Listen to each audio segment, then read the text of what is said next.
So the last couple of weeks we talked about how to build a mind state. And so today I want to get a little more practical and talk about perception and how perception filters our reality. Now, power, which this is the power series, real power is the ability to perceive. It's our ability to see and experience. I know that's not the Western traditional version of power. You know, when we talk about power in the United States, we think of, strength and being able to push people around, and we call that power, and it's not. It's really not. What's happening when somebody does that is they're pushing forth a certain perception. So it's the perception, this ability to perceive, that is the actual power that's happening. Because to have somebody push you around, you have to perceive them in a certain way. They have to project a certain strength, a certain image that you then fear. But if you don't fear them, then they might be able to physically manhandle you and push you around, but internally they won't be able to bully you, they won't be able to push you. So real power has to do with perception. But let's break it down a little more. So we talked about last week how to build a mind state, how we play with paying attention and noticing when our thoughts and feelings drag us into the gutter. And then we use gratitude or beauty to then shift our mind state into these different views, ones that are filled with beauty or gratitude. And when we're in a state of beauty or gratitude, there's not a lot to think about. We just kind of enjoy that beauty and that gratitude until something triggers us, and then we spin through and enter into a different mind state, and we play this game. So we're shifting mind states. Now I want you to really pay attention to how the world looks and how you experience the world from within each of these mind states that you find yourself. They actually filter your entire experience of reality. Now, we like to think that reality is this very solid, fixed thing that's happening outside of us. And we can get really philosophical and debate, like, is there an objective reality or is there not? But our experience of that is completely internal.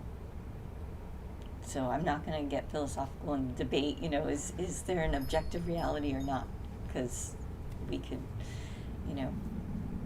run around. I have a friend who's very into physics and math, and he has written papers about how, I'm going to overly simplify this, that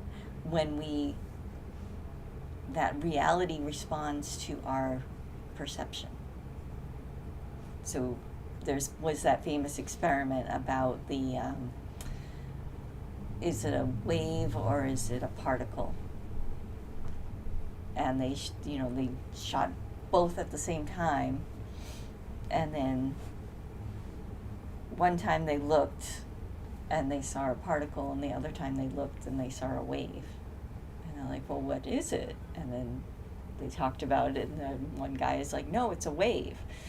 And they redid the experiment, and he saw a wave, and the other person's like, no, it's a particle. And they did the experiment again, and he saw a particle. So there's something that happens that when we actually observe something, our experience of it changes based on our own internal perception. That's power. that allows you to play with your own personal reality. Now, there's people that are really good at this game, and then they play on global levels. But that's a whole different discussion. Today, I just want to empower you to take control of your own perception. And we start with building a mind state, so you can review that video from last week if you missed it. But as you go through your day, pay attention to what mind state you're in, and then notice what the world looks like. So maybe you wake up late, and then you get out of bed, and your cat trips you, and now you're all, discombobulated, and then you bang into the door, and now you're like frustrated, and you're all full of angst. And then notice, like, whoa, the world feels really abrasive, and everything is off. It's like, the toothpaste's almost empty, and the water's not the right temperature, and you're noticing all the things that kind of annoy you. And my roommate didn't put the dishes away. And as a practitioner, we use even that. It's not about just, pretending that's not happening. We use that as, I'm in this state of agitation and frustration. Look at how it's coloring my world. Look at how it's filtering everything I'm seeing. It's like I'm putting this order out into the universe, and it's of frustration and anger, and it's going to give me back all the things that frustrate and anger me. Like, how delightful. How accommodating. Now, if you are doing your mindfulness practice and you've learned this beauty gratitude game, now you acknowledge that, I'm in this strong state of frustration. Let me take a moment. I'm going to feel gratitude that I actually have dishes, and I like the dishes. They're really pretty, maybe a really nice color blue, and just enjoy that feeling of beauty, that sense of gratitude.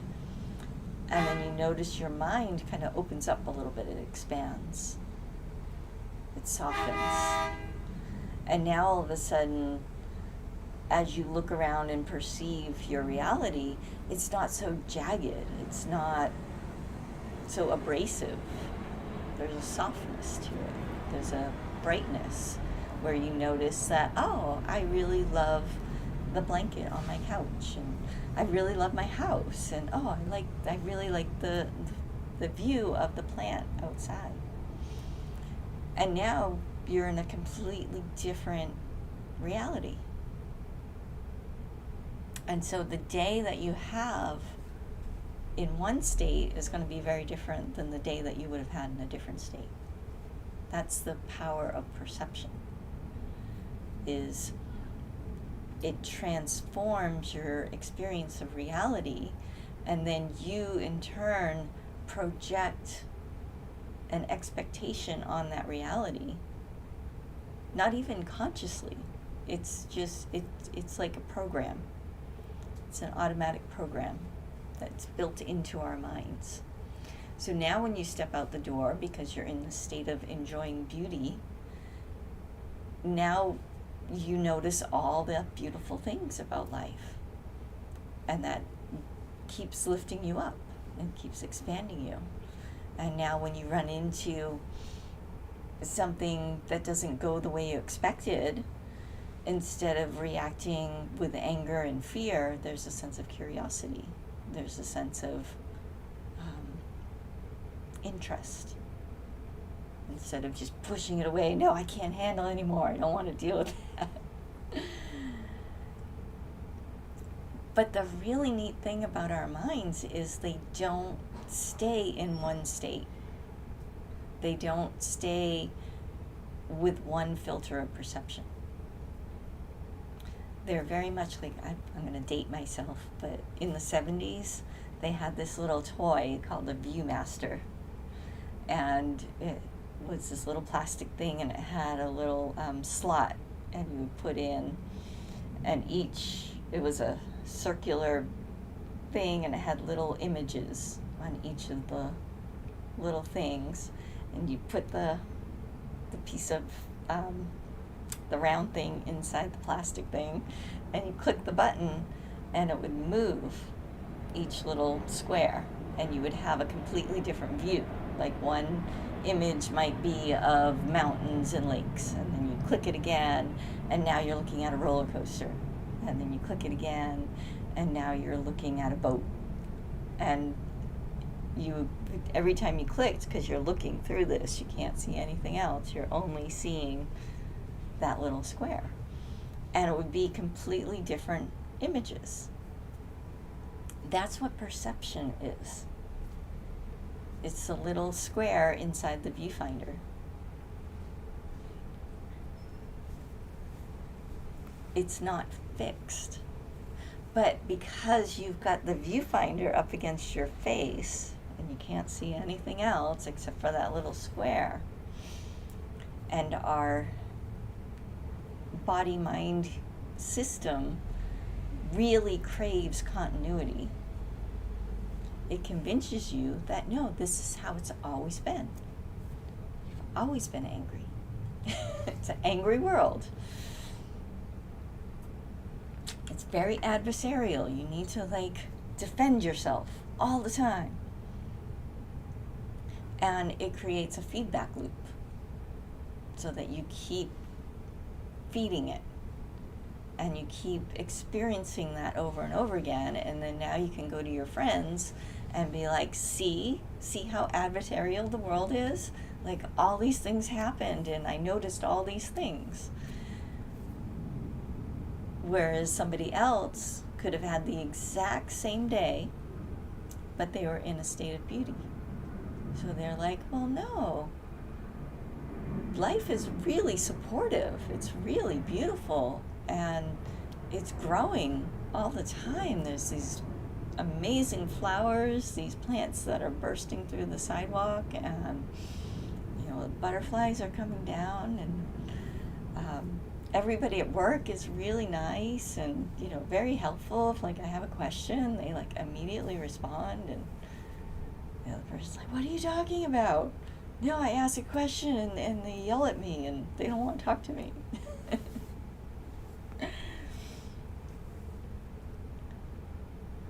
So as Buddhists, we start to understand that this perception that we're holding and cultivating is filtering our entire reality. It's actually building our life for us. That's power. When you really get that, and me telling you that isn't enough. You have to actually pay attention and notice how your experience of the world changes from one state to another. So once you're comfortable with being able to change your mind from the gutter to beauty and gratitude, that's a good skill to establish first, because once you're able to do that, you never get stuck. It'll give you the courage to be able to do what I'm about to ask you to do. And that is, when you're in one of these crappy mind states, to actually pay attention and notice how it is coloring your reality. To actually observe what it's costing you to maintain that mind state. it doing that from this place of witnessing, of watching, of curiosity, it will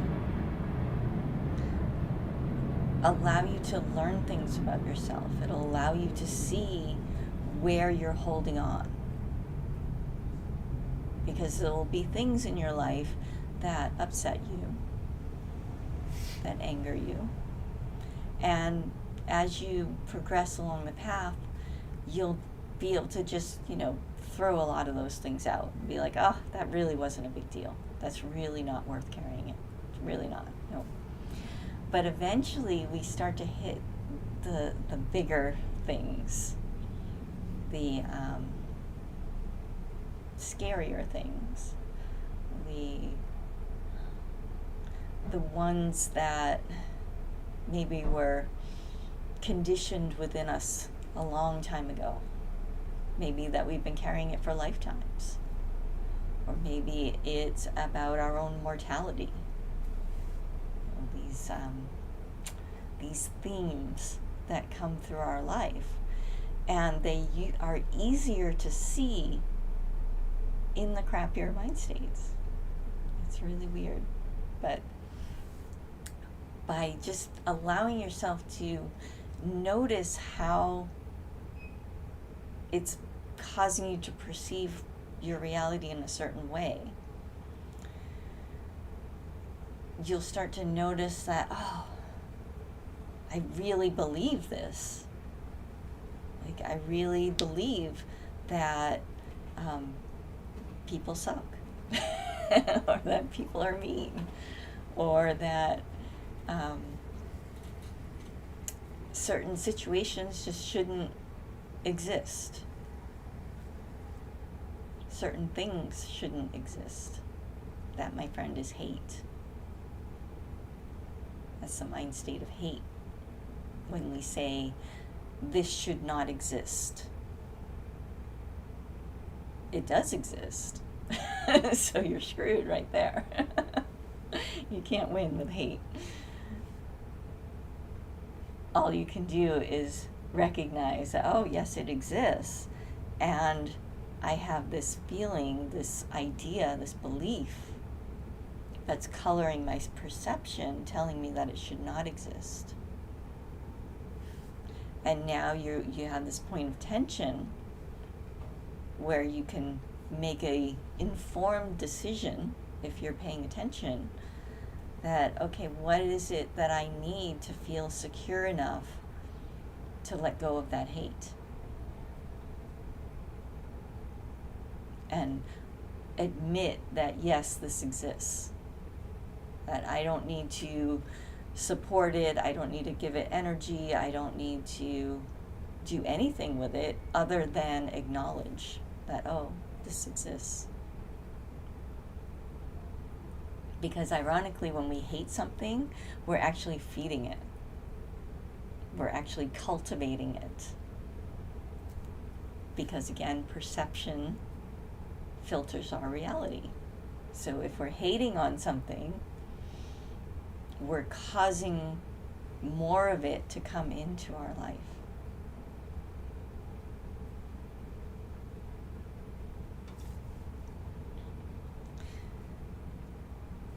And I won't lie, this is a hard practice. That's why I say learn about beauty and gratitude first, because that way, when it gets really intense and you're just like, I can't take it, you can stop and be like, you know what, I'm going to take a break. I'm going to go enjoy the flowers.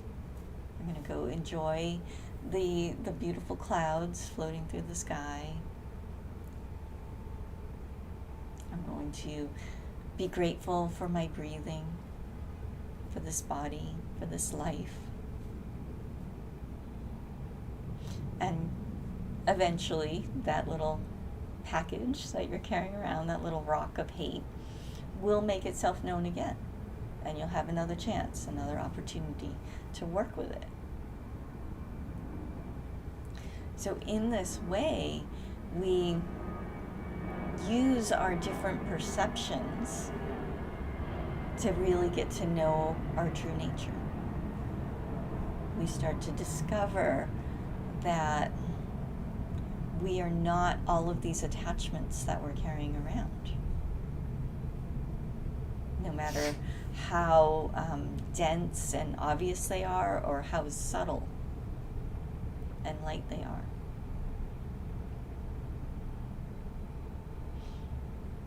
And they'll cycle through, they'll come around. Because even though we feel like a mind state or perception is fixed, life teaches us that it's not. Because as soon as we start moving, as soon as we start interacting with each other, with the world, with the earth, different sensations and thoughts arise in our mind, and those will trigger different patterns. And then if we're not, before we know it, our mind state has shifted.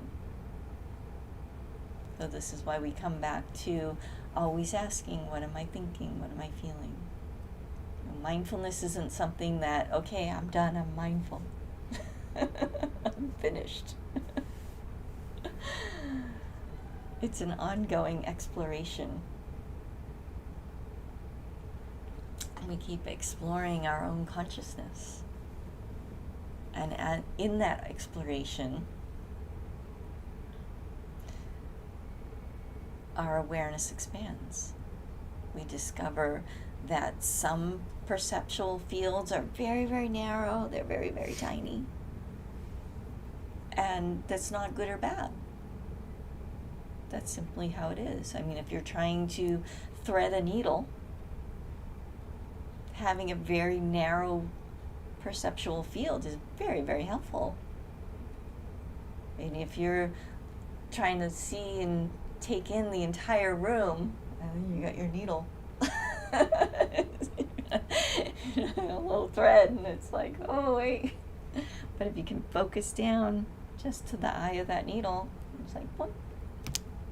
Very simple. It's not good or bad. If you're watching your mind spin out into these crappy, dark states, and you really look at them and be like, oh, there's something familiar about this. I've been here before. Let me look a little deeper. And again, you can start to uncover what it is that you're actually carrying that keeps bringing you back into that state. And then eventually you'll let go of that rock and you'll find new rocks. Because every time we spin around, and then we'll come back up into very high, happy states. And I find the happy, high states a lot more fun because they're a lot less fixed. I like dancing through all the different states of consciousness. And I've found beauty and gratitude have that wonderful sense of expansiveness, that there's less thoughts, there's just not a lot to think about, and we're able to experience whatever is arising much more directly. Now, it doesn't mean that I never discover any rocks. It's like, of course they do, they come up.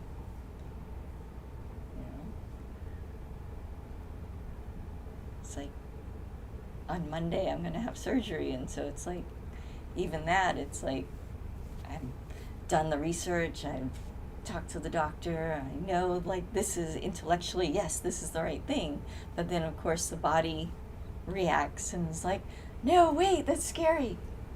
And so the fear, what if it screws up my body even worse? And I have to look at that and be like, oh, body attachment, interesting. Okay, well, this body, fully craps out, I'll get a new one. Maybe not. Maybe I'll go be a tree again. I had a lifetime as a tree. It was a really nice lifetime.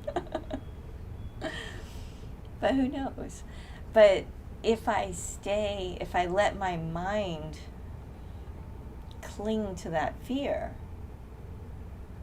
then it starts to color my whole perception, and it brings up all these doubts and makes me question, like, oh, should I really be doing this? And do I have to do this? And maybe I'll put it off some more.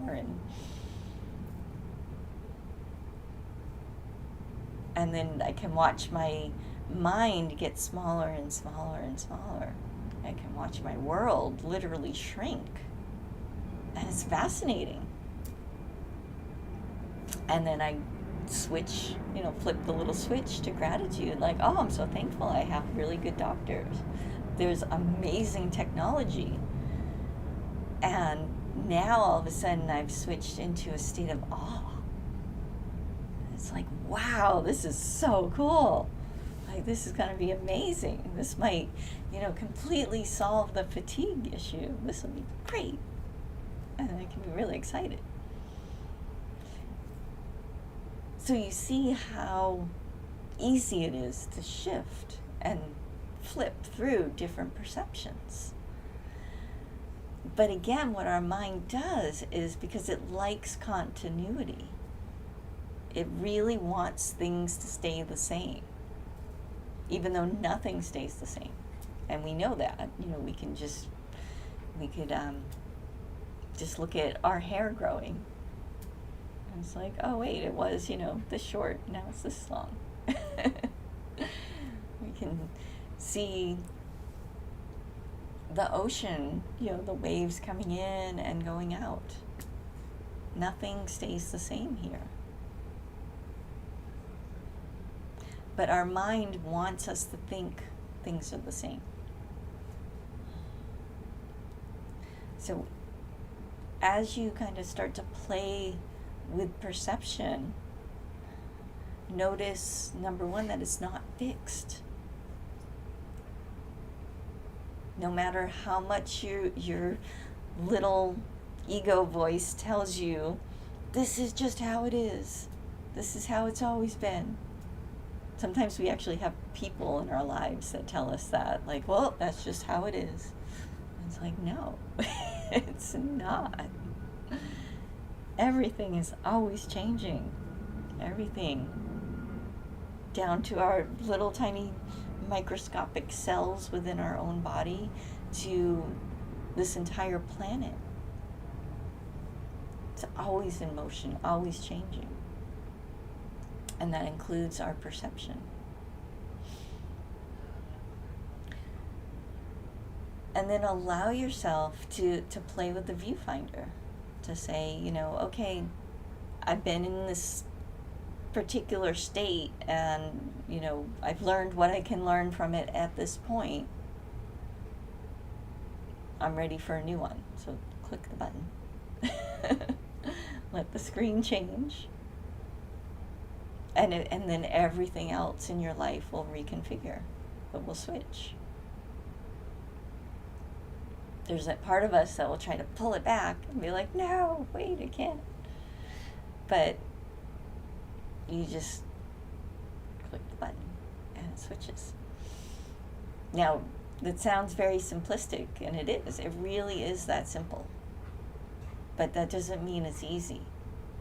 This is why we practice. This is why we practice together. This is why we come and sit with other people who meditate.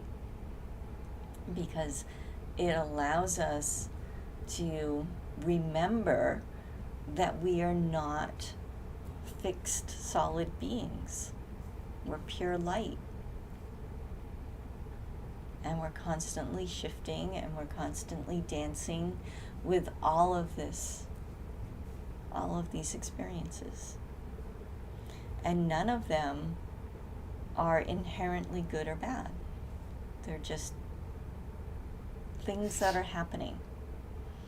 And through our perceptual field, we can cultivate more of a certain perception or less. And we do that cultivation through our awareness, what we're feeding our attention to. So pay attention to what you're resisting. So if you're resisting something really hard, trying not to look at it, it's just like builds and builds and builds until it's like, look at me, look at me, look at me. Come on, look at me. Until you finally look, and then you're like, ah! Even though you knew it was there the whole time.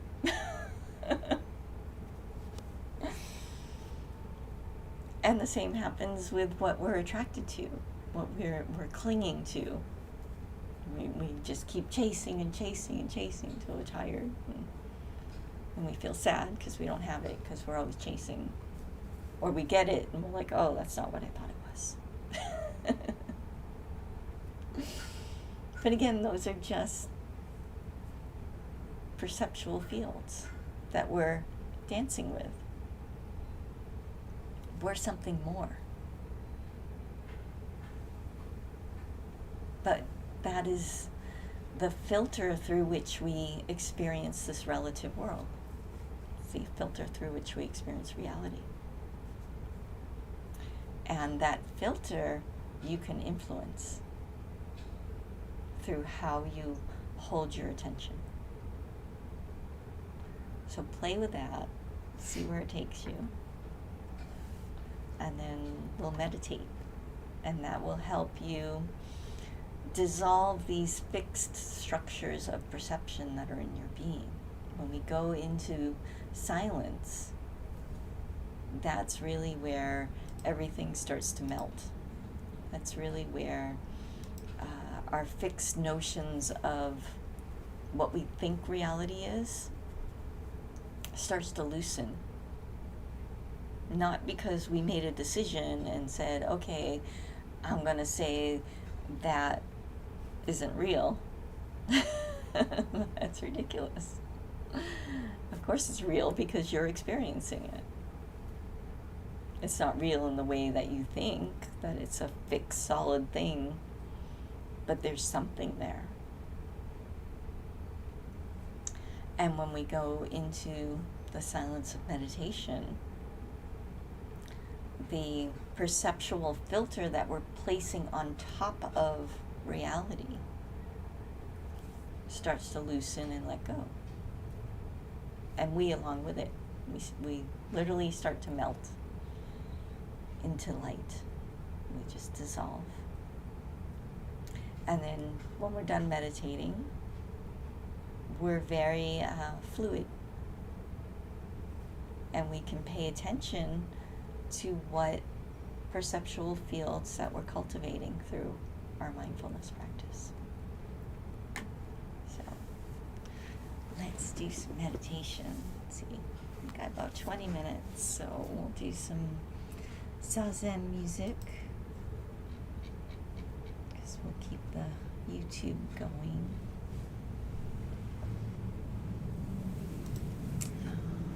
Alright, so 3 songs. We'll start on the navel center for the first song, then the heart center for the second song, and the last song we'll do the third eye.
And you control your perception. You control that filter through which you experience reality. And it's controlled through the focus of your mind. We tend to try to, or we've been taught and conditioned that it's backwards, that we need to go externally and do all these things to create reality. But really, there is a physical component because we have physical bodies, but it starts with where we direct our mind. That's the foundation.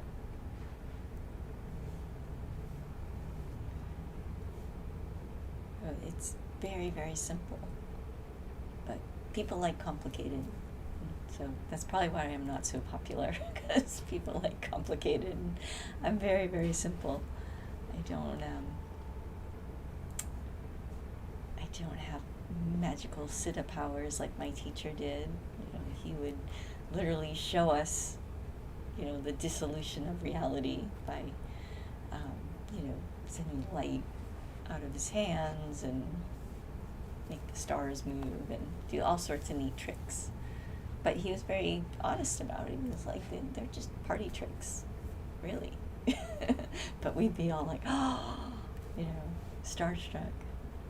But he told us over and over again, I'm only showing you this so you realize that you're not as solid as you think.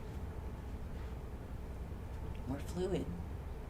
We are much more than all of this. You are much more than all of this. And I'm just a very, very simple monk who likes to dance in the light. And I'm happy that you guys have all decided to come dance today. So thank you. And I will be back in a couple weeks